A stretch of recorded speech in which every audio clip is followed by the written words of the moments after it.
Over the past week, the island of Taransay has been hit by severe winter gales. The highlight of the week was supposed to be the last supply boat of the year, but as ever on Taransay, everything depends on the weather.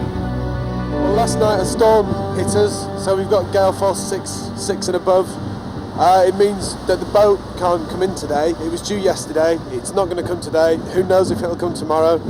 The storms can sometimes sit on the island for days at a time, so you don't know how long you'll be cut off for. I love the weather. I absolutely adore the weather like this.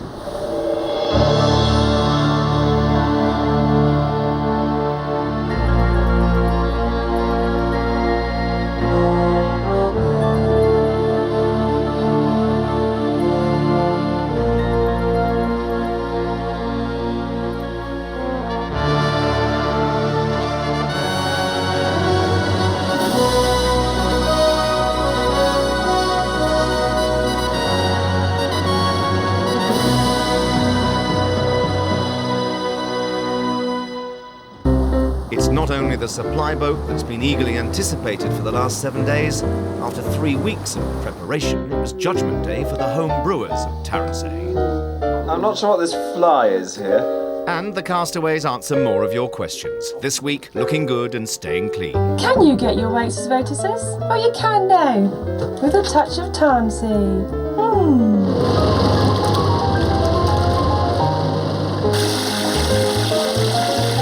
I haven't washed my hair now for, well, probably about 5 weeks. I don't notice BO off people anymore. I can't wait to have a bath. Strong winds are nothing new on Taransay. The Castaways rely on them for their power supply and, over the year, have had to adapt to the harsh conditions. I love it when it's really, really, really windy. I think that is the most exciting weather, and the waves are crashing on the beach, and you're sort of struggling against the wind that's so strong. I can't describe to you how strong the wind can be here sometimes. I don't like it. It's something that I find very wearing. I think it's the effort you have to make to move around, the constant noise. It keeps you awake at night, and it is exhausting. I'll miss being so close to the weather. You notice the weather here, you feel it more here because you have to go out in it every single day. There are no cars to ride in, there's no umbrellas to shelter underneath. One thing that is very special is when the calm comes after you've had 3 or 4 days of relentless wind, and then suddenly it stops and there's this wonderful silence. I miss the beautiful days of sun on these golden beaches where you can just walk along, carefree, look at the waves lapping up, and think of people back home at work. The thing is that you're much more aware of the weather here than you are at home. You know, we sit sometimes in the room, Liz and I, and say, oh yeah, I think that's an 8, as we look out of the window and see, you know, the waves coming over the side of the pod. If you ask me in London where the sun rises in the summer compared to the winter and where it sets in the summer compared to the winter, I just wouldn't know. Whereas here, you know, in the summer it was setting over there, and now it's winter, it's setting over here. So you just notice it a huge amount more. I feel really healthy, I suppose, and I'll really miss that because London, the air's very stale and stagnant, polluted, and here it's so bracingly fresh. It's brilliant. But what it does affect is post. And to be honest, that is the most important thing that comes across on that boat.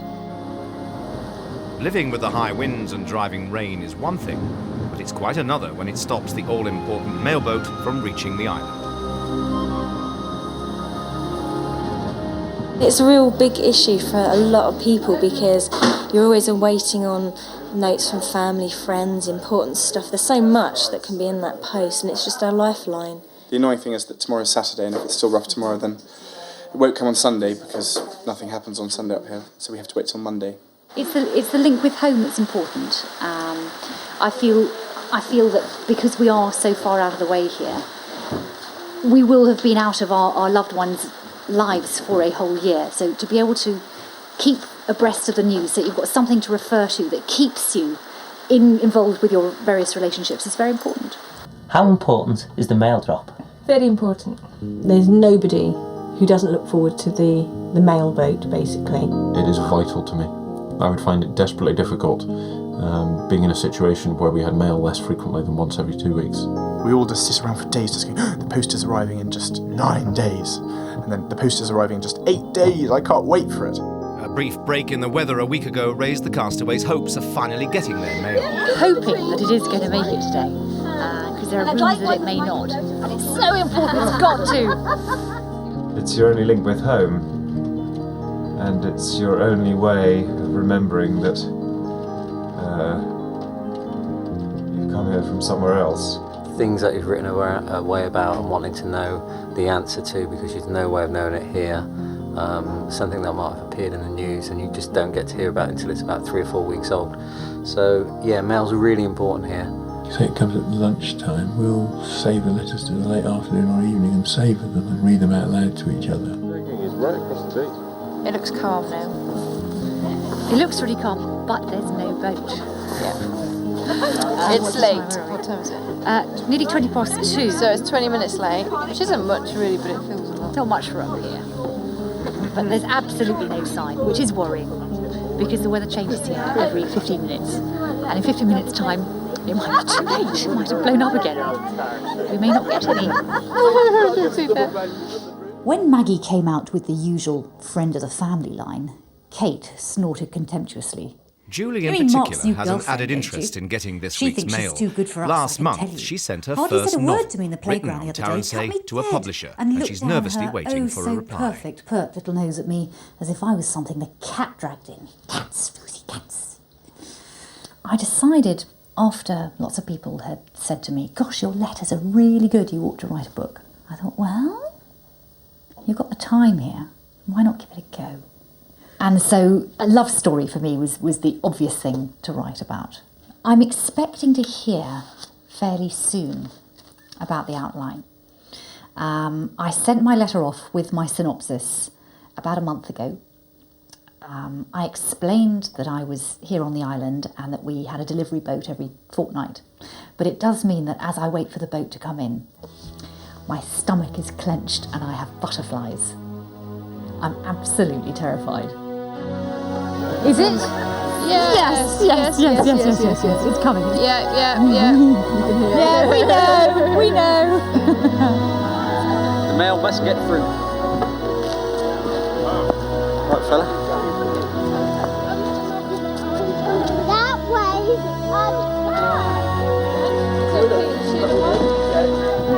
Excitement, it's post.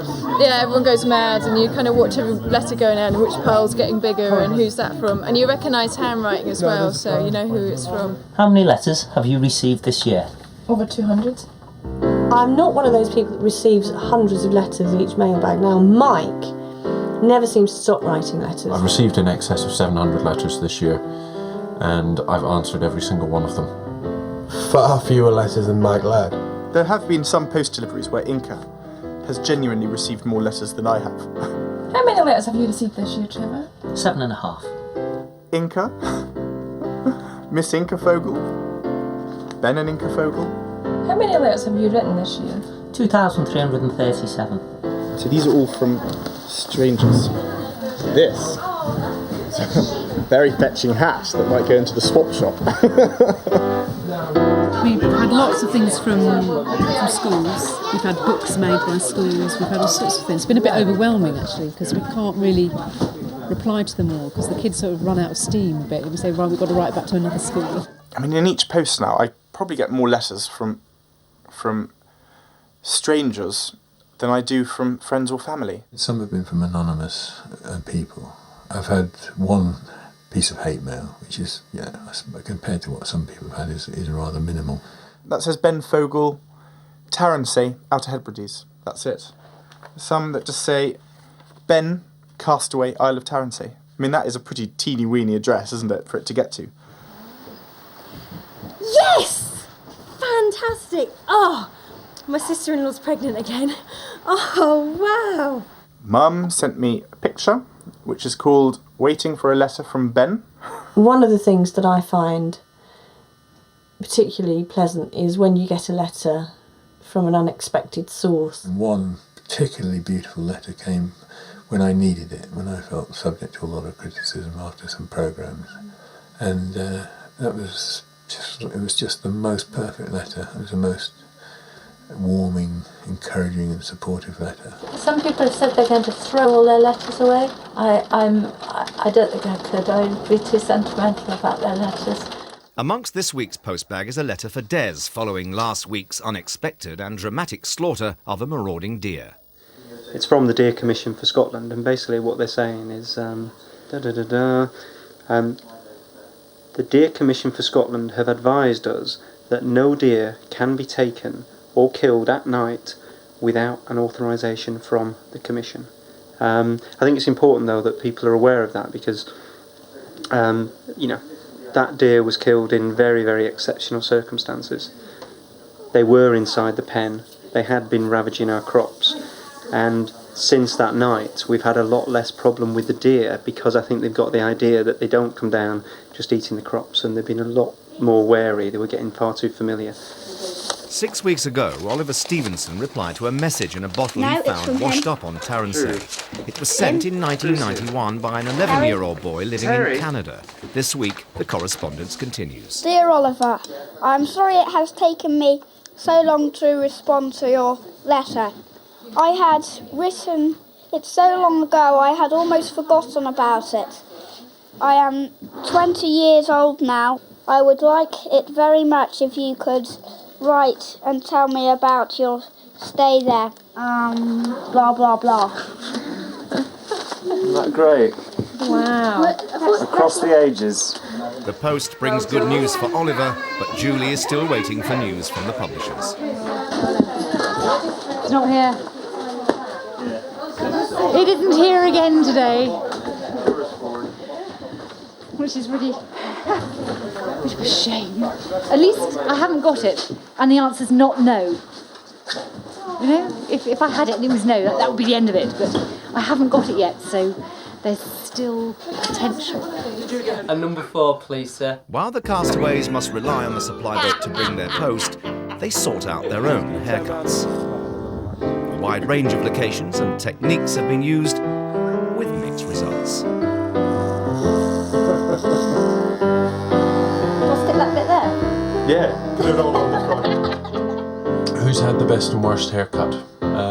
Best haircut had to be Trevor in the early days. He had this big sort of afro and really full beard as well, and he looked like, I don't know, like a little chipmunk. Yeah, I think we can definitely do something with that. Tell me how tough to Hyman. Tell me if you find Lord Lucan on there playing the piano. And then when he shaved all his hair off, he looked really hard and a bit scary.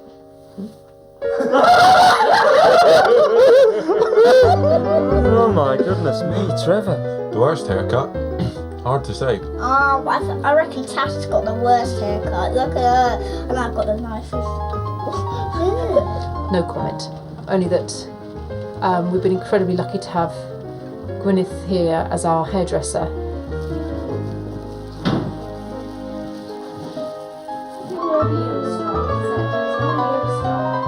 No one has a haircut on this island. There is no style. People just have hair. It just is. You may or may not be able to see, but my hair has started to go a nice sort of lime green colour. It's very attractive. My hair has developed this awful green tinge. I actually thought about trying to establish a new fashion trend, but I don't think it's going to catch on, even here on Tarrensay. I've been given the nickname Turf Head, much to everyone's amusement. Because her hair is the same colour as the turf on the roofs, and I'm turf head too. I know I was going green in environmental for the year, but I didn't actually think my actual body was going to change colour as well. So it could be something to do with the highlights in our hair. And yes, I'm not a natural blonde, so I'm not a natural green either. I just have this standard haircut, which I always have, because I'm going bald. Let's see the bald bit. I'm bald and proud. Okay. The best haircut has to be Colin's Mohican. It was great. Worst haircut, Des, has to be said. I've usually got a bad haircut. It's especially when I've got big hair, and sometimes I do have big hair. And then when I get it cut off, I tend to get it cut off quite short and really badly. Harry, if you're watching, right, I've been going to you for 13 years, okay? I'm not cutting it anymore till I get back home. And Harry, I can't wait. One of the questions you've asked is how the castaways keep clean. A hot shower once in a while certainly helps. It's really early in the morning. I've come down for a shower. Now, it's been very calm last night, so I've had to have this fire on all evening just to get enough hot water to have a shower with. But it feels hot enough now. Okay, well, the shower's actually part of the steading at the very end. In this door here. Now, there are 3 showers. 1, 2. Someone in the shower. Pour me a drink now. All right, so how's it going? Was it warm? Well, yeah, it was for a little bit, but it's just running a little bit cold now. But it should be okay for later. Shall I catch you for a beer? No, hold on, Trev. I've been up all night with the fire. Oh, good job I was down early then, wasn't it? Catch you later.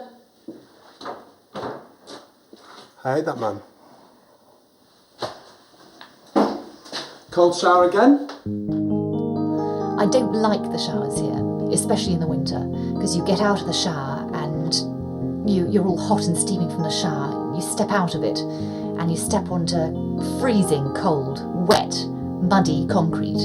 Here, I can easily go a week without having a shower.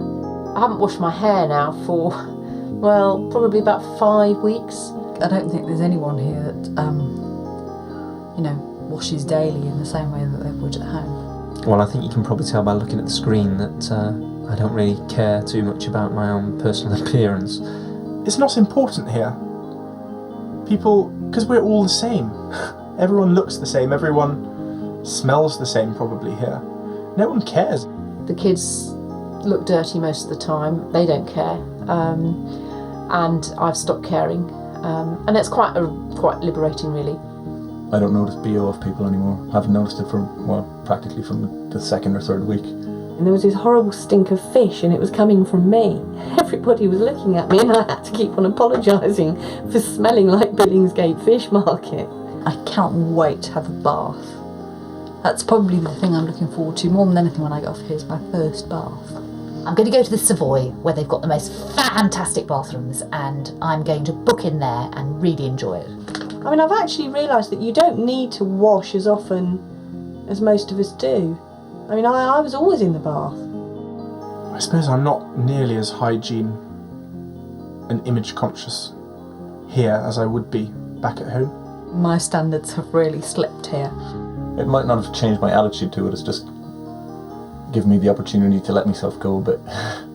I think you realise that we do wash too much. We don't need to wash every day. We don't need to have showers every day. And when it is more difficult, when you don't have hot water on demand, you think more carefully about washing. Can you get your weights as waitresses? Oh, you can now, with a touch of tansy.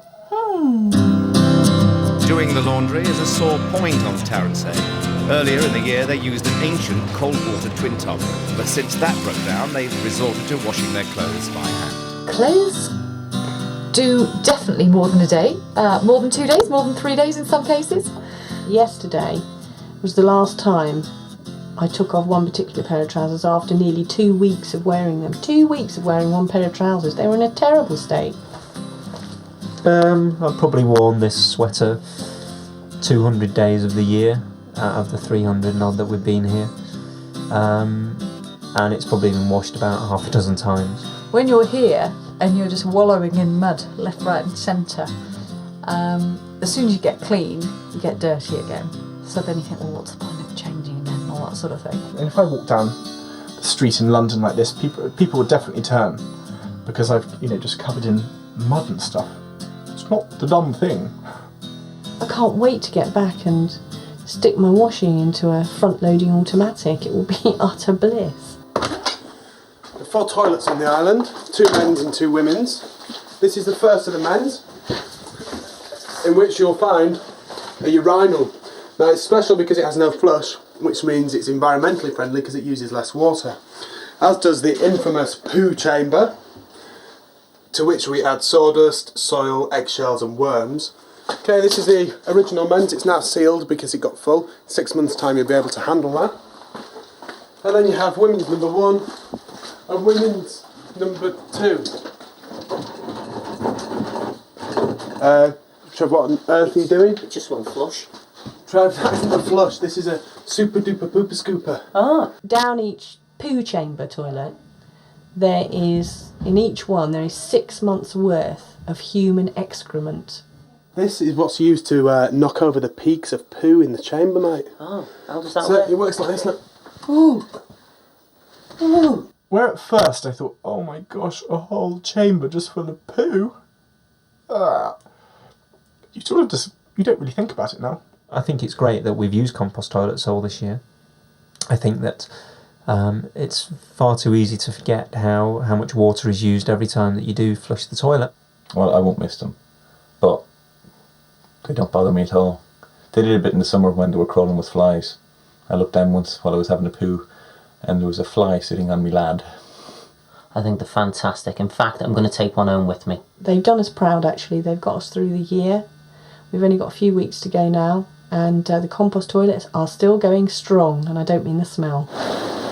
On Tuesday night, Julia and Colin hosted a small celebration in their pod to mark a significant event in their life together. Yesterday was the first anniversary of our wedding.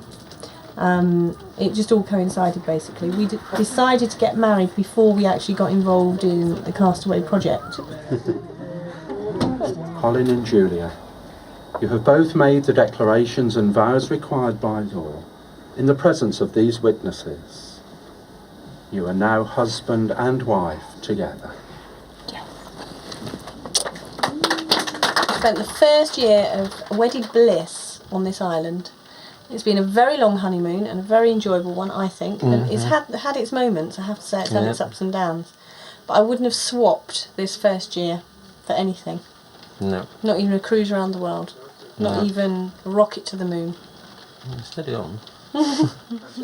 Yeah, I mean, there was snow on the hills over there. But Another couple at the party, Des and Liz, have been reflecting on the value of being in a relationship over the last year. He's on a plane, mate. You've got Having an automatic sounding board there is good.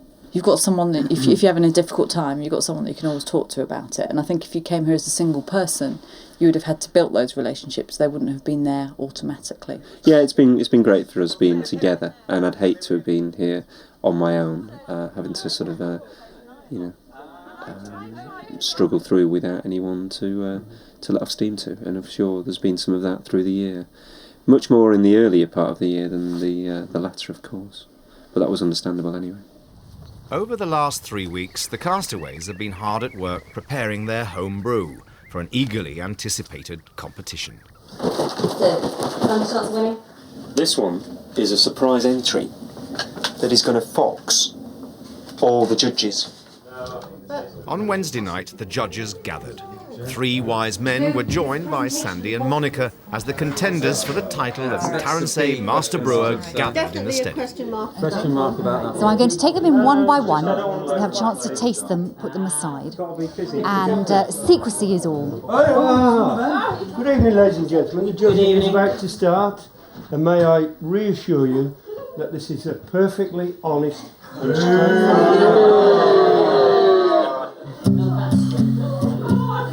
Didn't have a lot of body, to be honest. The colour, I don't know about the colour.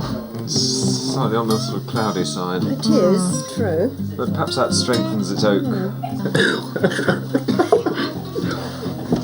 We've had the first real thumbs down. I didn't like this one. The first spit of the evening hits the bucket. Well, I'm getting distant country hillsides. Well, this is the red wine that I told you about. It's maybe a little bit of a cheat because I brought it with us, but it's something I made last October. And Liz and I made it. Yeah, Liz and I made it in London. And it's blackberry and elderberry wine. Oh, presentation. Very nice. Great proof. Oh my goodness. Dusty bottle as well. You Yeah, just can't buy a dusty bottle like that, can you? His own glass. And even if the judges don't like it, I do, we yeah. like it. And that's all that matters. I'm not going to be. I just thought bouquet and clarity. I would say. Nice, actually. I'm going to give it 9. 9, yeah.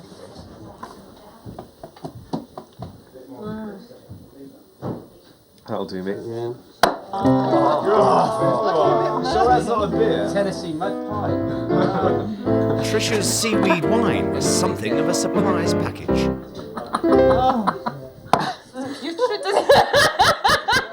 It's absolutely beautiful. And I've had to taste it the last 3 weeks. This one I'm really quite confident about. And this is genuine brewed on the island, so I'd be very surprised if it doesn't do okay. And you can see there's lots of bubbles in there, so I hope the judges are going to like this one.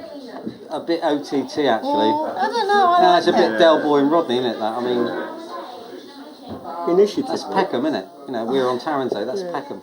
Oh, yes, I see bubbles. Wow. Spa bar That looks thing. amazing.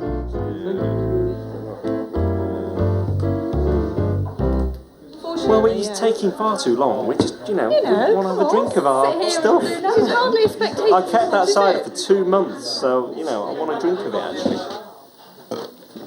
Excuse me. They're getting remarkably convivial in there.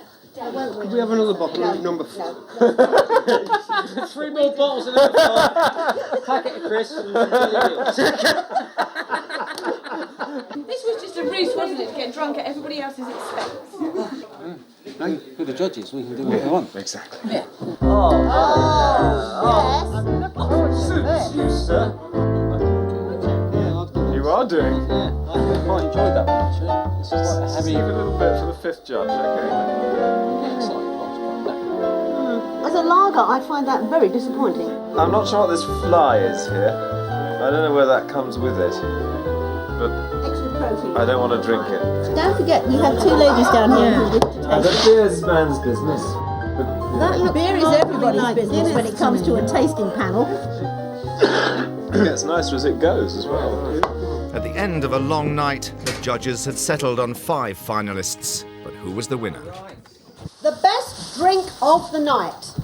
It goes to number 10. Des.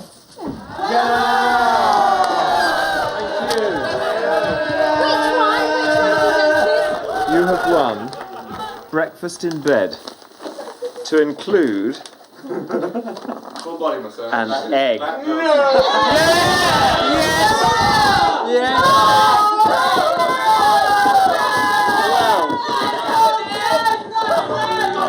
Elated. I mean, fantastic. I mean, it's just fun. I even received a letter from my dad last week saying, I hope your wine does well. No, just great. I mean, it's been a fantastic evening, and the guys have worked really hard, and everyone's tried. And I do feel a bit of a fraud, really, because the drink was made in London and not made actually on the island. But hey, What'd you say? oh no. Oh no.